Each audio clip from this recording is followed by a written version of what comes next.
I read 19 books in the month of January, so let's talk about all of them in my first ever booktube video.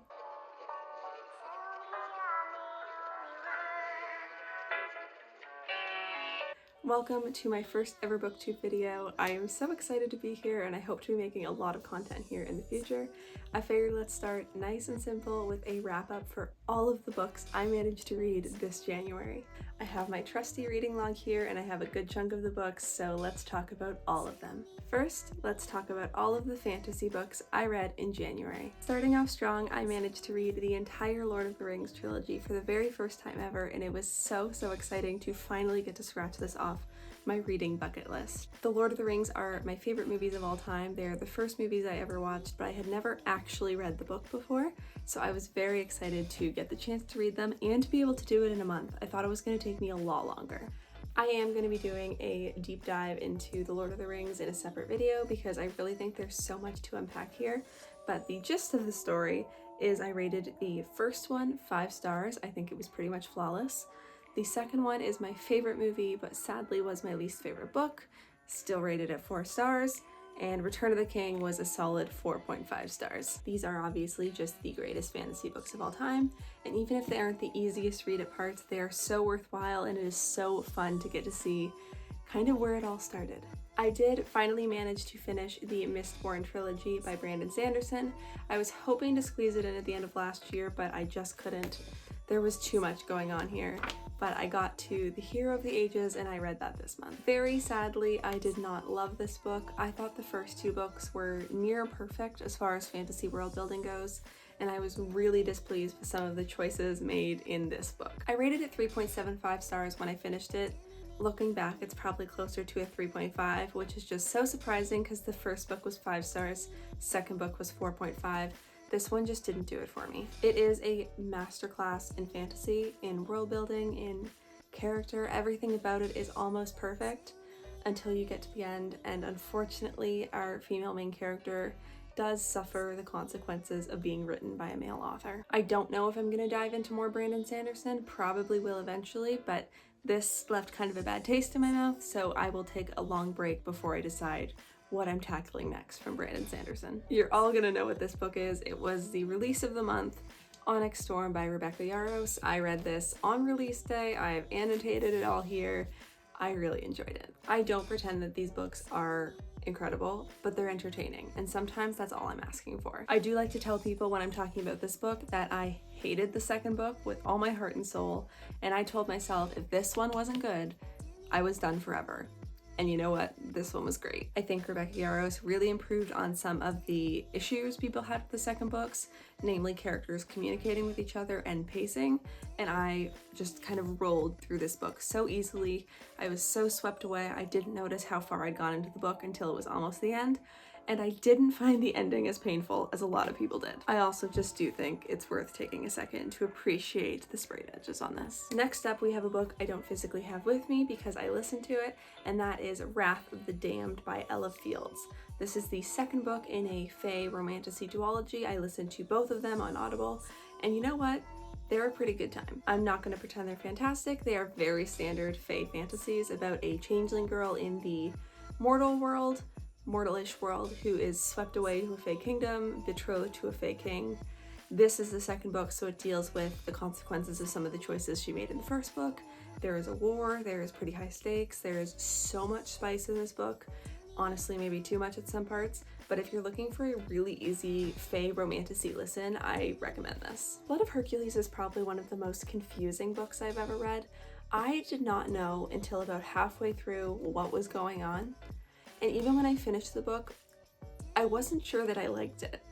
And yet I was still compelled to give it 3.75 stars, and I know I'm going to be ordering the second one.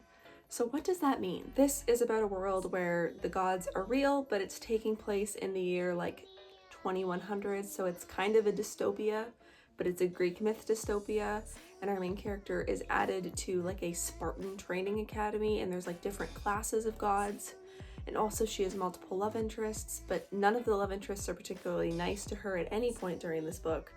And you're just gonna be very confused the whole time. This was pitched to me as a romantasy. It's not. It's a weird fantasy. but it's a pretty fun read once you give up trying to understand everything that's going on. The first 2 chapters are like massive world building lore dump chapters.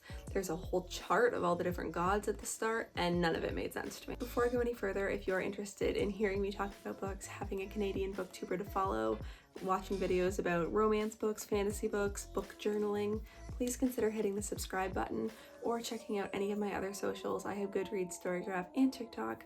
You can find me there no matter what, and I would love to make more book friends. Now we're on to the romance books I read this month. I only have 2 of them physically here with me. First up, I read Wild Eyes by Elsie Silver. This is the second book in the Rose Hill series, I think. First one was Wild Love. This is really fun. It's about a singer who flees to the countryside and ends up staying on a ranch with a single dad. It's a good time. You know what to expect. Cowboy romance. Everything I wanted it to be. It was maybe a touch longer than it had to be, but Elsie Silver just has a way of just bringing you into the world and making you feel all cozy and lived in, and so I just didn't mind it too much. I feel like I'm not doing a very good job of selling it. I adored her Chestnut Springs series. This book is not quite as captivating, but I'm still having a great time with it, and I will be reading the next one. Next, I started my journey with Hannah Bonham Young. I read Next to You and Out on a Limb this month. Out on a Limb I got from the library, and they are just so stinking good. We'll start with Next to You. This book deals with a main character who kind of feels like her life is going nowhere. She has pretty severe anxiety. She's very, very introverted, and she buys a school bus to renovate to live in.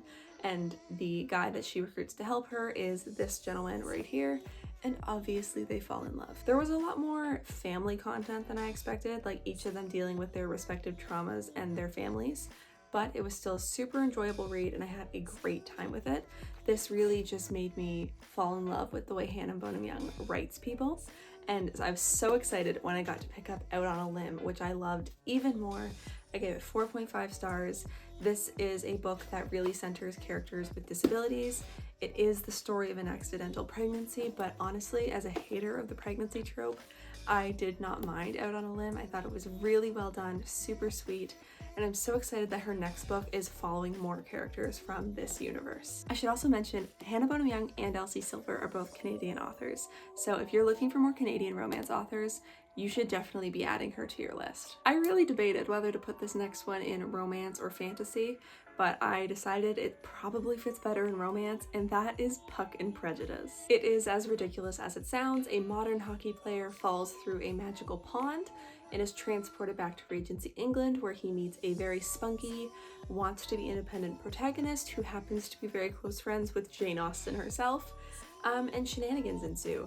There is like marriage of convenience, I guess fake dating, time travel.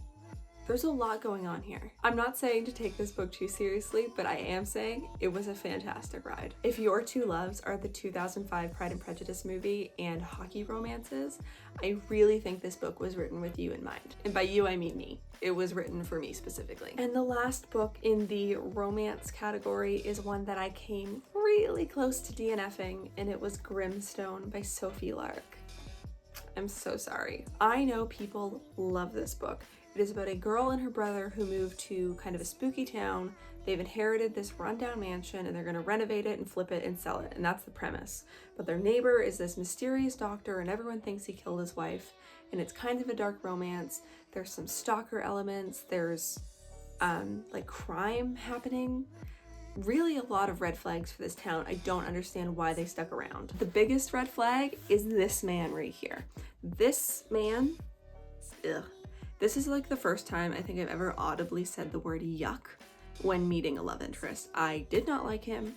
I did not think a single choice he made was romantic or endearing or attractive in the slightest, and I was hoping for bad things to happen to him. There is a lot of, I guess it's not fan art, I guess it's official art interspaced throughout this book, and I don't know if I just wasn't vibing with the art style, or maybe I just didn't want to picture these characters because I wasn't having a good time. But every time I saw a piece of art, I came as much closer to DNFing. That being said, I find DNFing almost impossible, so I pushed through it, and there was a twist at the end that partially redeemed the book. It got it to a full 1.5 stars instead of being 0 stars or a DNF. I don't know what else to say because I wouldn't recommend this book to someone, ever. I'm not giving up on Sophie Lark. I have her Year 1 Kingmaker series thing. I'm gonna read that. I hope it's good. This book, I was not its target audience. I'm not sure who is, and I was not having a good time. Okay, now we're into my like miscellaneous category. They're all books. I didn't know where to put them. The first book is Small Things Like These. I listened to this as an audiobook. It was, I think, less than 3 hours, really, really short. It's a very short book, basically a novella. And it centers around a man living in Ireland with his family. I believe it's about the 1980s, and he begins to suspect that the school his daughters are enrolled in is also a front for a Magdalene laundry. If you don't know much about the history of Ireland, or like me, you hadn't done much research into this topic prior to reading this book, a Magdalene laundry is like a institution or a school or like a work place for unmarried, unwed mothers, and it kind of hides them from society, but there was widespread abuse, and it was just a really, really bad system. Our main character in this book is himself the son of an unwed mother, so he becomes really, really troubled with this idea that he has, this fear that he has, and it's all about making small choices in the right direction and how that can change the status quo when the status quo is wrong. I cannot stress how important this book is. It really changed my way of thinking on a lot of things, and I think with the world the way it is right now, everyone could do with kind of small little bits of kindness, and I think everyone should read it. It will take you like 2 hours. And this was my first 5-star read of the year. I loved it. I intend to buy myself a copy because I listened to it. And also there's a movie coming out with Cillian Murphy, so you should all go read it. I also read 2 nonfiction books this month. I am trying really, really hard to up my consumption of nonfiction this year, just because I do enjoy them when I get around to them, but I never get around to them. The first one I read was It Ended Badly by Jennifer Wright, and I cannot recommend this enough. If you are someone who likes to listen to podcasts where 2 girls yap about historical events or true crime or anything like that, you are going to love this book. It is basically Jennifer Wright going through all of the worst breakups in the history of time, like, I don't know, Eleanor of Aquitaine and Henry the whatever, or Henry VIII and his wives and those kind of things. There's a lot of comedy, there's a lot of application to real life modern relationships, and also so many fun facts about these couples that I just never knew about. It's also really easy to digest because it's kind of tiny stories about each of these couples, so it's super easy to pick up, read one couple's story, and then put down, grab it another day. You don't feel like you're really reading like a 200, 300 page book. Also, it's pink, and I think more people should read more pink books. The second nonfiction I read was How to Survive History by Cody Cassidy.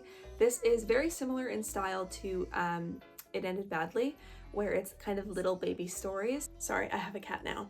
It is very similar in story to It Ended Badly, where it's little stories, but he takes a very scientific lens and tells you how you would survive different historical events. The asteroid that wiped out the dinosaurs, Pompeii, the Titanic.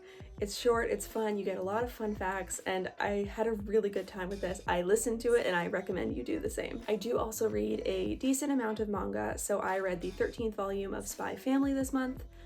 I don't know what to say about the series other than that it's perfection. If you've never read manga, start with this series. It is found family, it is cozy, it is fun, there's action, there's comedy, and you will love every second. I also read Heavenly Tyrant by Jiren J. Zhao. This is the long-awaited sequel to Iron Widow. I wanted to love this book, and unfortunately I settled on a 3.5-star rating. I don't think it gave what I wanted it to give. One of the main draws of Iron Widow was the polyamorous main throuple. 2 of those love interests are barely in this book. Instead, we get a new guy who sucks. There's a lot of really interesting sci-fi world building, political commentary, notions of Chinese history. You'll have a good time with this book, but it's not the sequel I thought we were getting, so I think I was a little let down. Can I put you down, please? I have to show people some books. And these last 2 books were by far the standout of the month. I started the Boys of Tommen series. The first one is Binding 13, the second is Keeping 13. I read this on ebook after seeing someone on TikTok recommend it. I loved it so much I immediately went and bought it and the sequel. These are a series of kind of standalone but interlinked romantic duologies. So these first 2 are the story of Johnny and Shannon. I believe the 3rd book and the fourth book follows Shannon's brother, and so on and so forth. They are set in early 2000s Ireland. The love interest in this book is a rugby player, and the main character, Shannon, is a teenage girl who is experiencing severe abuse at home and just a really horrible situation, and kind of the hope and love she finds as she falls in love with Johnny. There is a massive trigger warning for domestic violence if you're getting into these two books. It is heavy, it is hard to read, and there were moments in both books where I kind of had to put it down and walk away, but it is worth it, and I came back to it and I had a good time. And I feel obligated to say, ultimately, the tone was pretty hopeful. There's also a lot of comedy. They have a really good friend group going, and I had just such a good time reading it. They're both about 600 pages, and I flew through them. You might be asking, Jamie, why aren't these in your romance section? Well, officially, at least according to Indigo, which is the Canadian bookstore, they're teen books. And that's probably not where I would have put them, but that's where they are. So they're in miscellaneous. I wish I could read the next one right now, but I need to pace myself. And that is it. Those are the 19 books I managed to read this January. January is usually my most productive month. I do not expect I'll have this many to report for in February, but I had such a good time this month, and I hope you found some new recs to add to your list. If you've read any of these, please let me know down below what you thought of them. I know some of my opinions might be a little controversial, and hopefully we can become book friends. As a reminder, hit the subscribe button, hit the like button, and check out my other socials. I am much more active over there, but I will be on booktube as much as possible in the future.